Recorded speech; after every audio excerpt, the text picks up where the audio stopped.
12 pays de la zone franc, 13 sont classés comme pays pauvres et très endettés par le FMI. Pourtant, après l'Asie, le continent africain est la seconde locomotive de la croissance mondiale. Étrange. Pour assurer la parité avec l'euro, les pays où circulent des francs CFA sont obligés de contrôler leur inflation, c'est-à-dire l'argent en circulation. 2% maximum côté UEMOA, 3% pour les pays de la CEMAC. Les banques nationales limitent donc les prêts aux entreprises. Ces prêts ne représenteraient que 23% du PIB dans la zone franc, alors qu'ils frôlent 150% en Afrique du Sud et dépassent 100% en Europe. Moins de crédit, donc moins d'investissements par les pays eux-mêmes, moins d'infrastructures et, in fine, moins de développement. Bonjour, c'est un plaisir d'abord de pouvoir participer à cette session sur le franc CFA, et surtout avec mes très chers collègues qui ont beaucoup d'estime et de respect, donc Abdelrahman et Cheikh. Je pense que ce qu'on a vu tout à l'heure a développé des arguments qui sont suffisants pour convaincre, je crois, ceux qui ont vu cela, de la nécessité de se débarrasser du franc CFA. En regardant, je me dis peut-être que nous n'avons même pas besoin d'ajouter quelque chose. Parce que tout est là-dedans. Et surtout avec l'intervention de notre ami Kako, qui a donné en des termes très simples en quoi le CFA constitue non seulement un blocage, mais un instrument de servitude. Donc, pour moi, c'est une excellente introduction au sujet, au débat. Voilà. C'est vrai, on a le franc CFA, mais on a deux zones de franc CFA qui sont deux zones distinctes. Et quand la vidéo parle de commerce entre la zone CEMAC et UMOA, bon, c'est vrai, le commerce peut être plus important, mais il faudrait quand même qu'on sache, sur le plan purement technique, que c'est deux zones qui sont différentes. Bon, c'est ça, c'était le commentaire que je voulais faire. Mon deuxième commentaire que je voulais faire par rapport à la vidéo, c'est qu'en fait, la raison pour laquelle nous avons plus de 20% de couverture de notre monnaie par des réserves en France n'est pas en fait au plan vraiment technique, c'est pas volontaire en fait. On entrera peut-être dans le détail plus tard. Ce sont les deux commentaires que je voulais faire, peut-être un troisième. La libre transférabilité. La libre transférabilité, dans les faits, n'est pas réelle.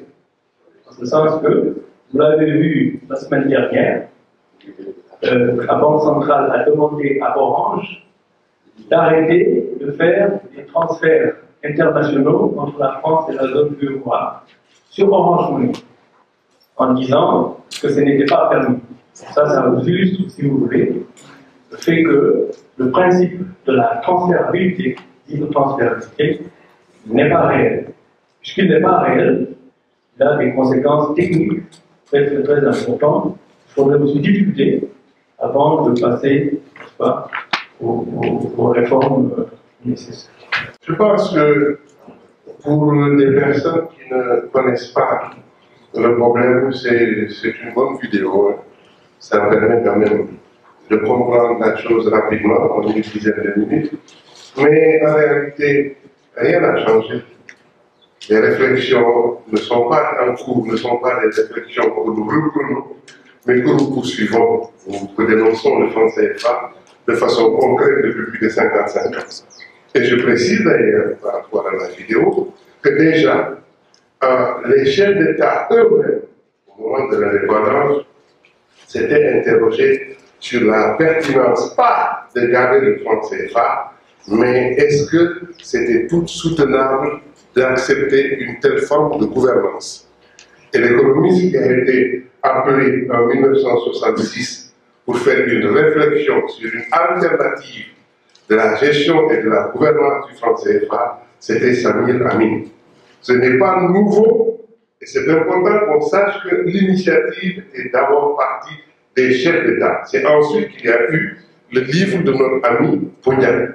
Donc, on le revendique depuis très longtemps. Et Samir disait ceci, par exemple sur les crédits. Sur une masse de crédit en encours de 223 milliards au 31 janvier 1972, les crédits à moyen et long terme accordés par la BCEAO ne dépassent pas 58 milliards.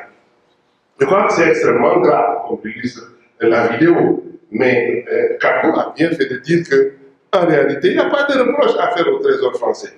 Quand on vous apporte une garantie, il y a une contrepartie de la garantie.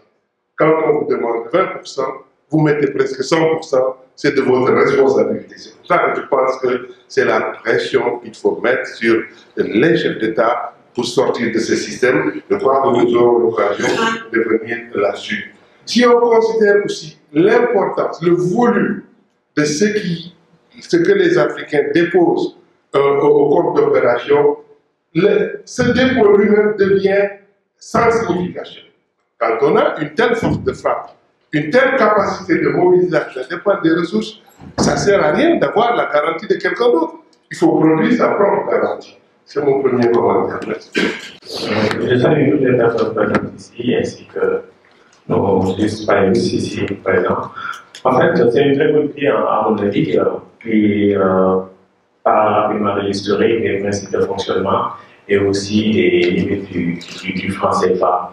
Sur le franc CFA, je pense qu'il y a deux vidéos en fait, qui sont très bien connues en fait, à travers les réseaux sociaux. C'est celle-là et l'autre de Abdel, qui est très humoristique. Moi, j'aime bien la vidéo de Abdel parce que voilà, on comprend bien. C'est une vidéo aussi qui est plus politique. Et c'est ce qui manque un peu dans cette vidéo-là. On expose bien les faits, mais la dimension politique, elle n'apparaît pas. Parce que le CFA aussi, c'est pas seulement un mécanisme monétaire et économique, mais aussi c'est un mécanisme de sélection et de production des élites. C'est-à-dire qu'avec le franc CFA, on peut avoir quel type de président, quel type de leader que nous avons. Et toutes les expériences de déconnexion monétaire ont plus ou moins été sabotées par la France par différents biais. Ça n'en pas dans cette vidéo, mais bon, comme c'est juste une vidéo de 10 minutes, l'essentiel c'est que d'une manière très pédagogique, entre guillemets non idéologique, que les gens puissent saisir l'essentiel. Merci, Ndongo.